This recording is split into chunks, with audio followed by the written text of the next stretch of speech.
नमस्कार मंडळी.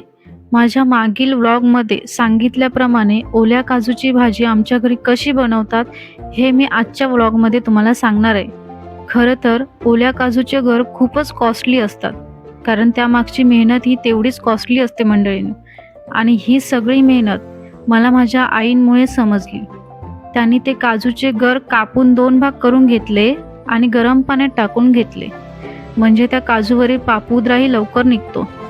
इव्हन खाताना डिंक लागू नये म्हणून काजूगर थोडे भाजून घेतले आणि त्यातील थोडेसे काजूगर मिक्सरला वाटून घेतले. काजूचे गर वाटून टाकल्यामुळे भाजीला वेगळी चव येते, मस्त असा फ्लेवर येतो. आणि ही सगळी मेहनत ही एकट्या माझ्या आईंची आहे.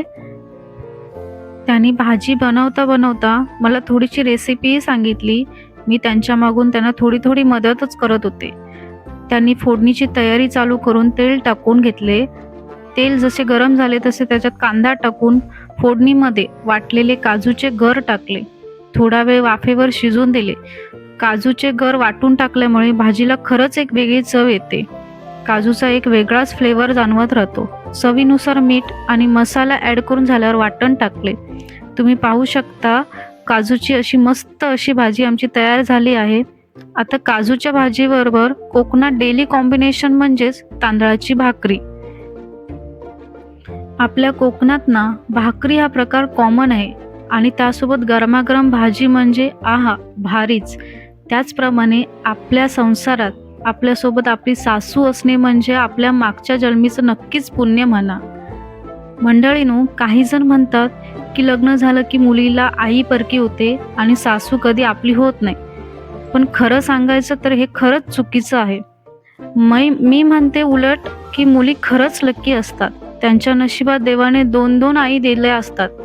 खरं तर माझ्या दोन्ही आई लक्ष्मीच आहेत. असो, आईविषयी बोलतो तेवढेच कमी. बोलता बोलता भाकरी पण भाजून होते.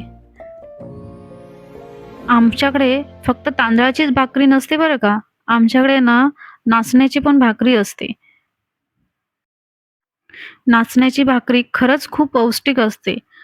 लहान मुलांना पण ना मेडिकलमध्ये एक नाचणी सत्व म्हणून मिळतं, जे खूपच पौष्टिक असतं. त्यांना खिमटीसारखं असतं ते.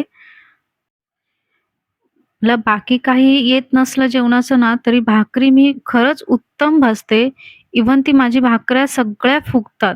जेव्हा मी पहिल्यांदाच नवीन लग्न करून जेव्हा आली होती, तेव्हा मी 2 हाताने भाकरी भाजत होते. म्हणजे 2 हाताने थापत होती. इकडच्या लोकांची पद्धत कशी आहे, सिंगल हातानेच थापून भाकरी भाजतात. तर त्यांना ते बघून जरा विचित्र वाटलं, अशी कशी भाकरी भाजते? पण खरंच मी उत्तम भाकरी भाजते आणि त्यांना त्या आवडतातही. म्हणजे माझ्या भाकरीला कधी त्यांनी नावं नाही ठेवलेली. माझी भाकरी भाजून तर होते, पण तुम्ही माझा व्लॉग कसा वाटला हे नक्की कमेंट करून सांगा आणि लाईक, शेअर, सबस्क्राईब करायला विसरू नका. खरं तर व्लॉग टाकायला हा वेळच झाला. 2 दिवस झाले. पण काल होळी असल्यामुळे पुरणपोळीचा घाट घातलेला. त्याच्यामुळे वेळच मिळाला नाही हा व्लॉग टाकायला. म्हटलं आता पुरणपोळीचा पण पुढे टाकणारच आहे मी व्लॉग. तोपर्यंत हा बघून घ्या. खूप जणांच्या कमेंट आला, की काजूच्या गराची भाजीच दाखवली नाही किंवा काजूच्या गराची भाजी अजून आहे कुठे? हे घ्या, सर्व्ह केली.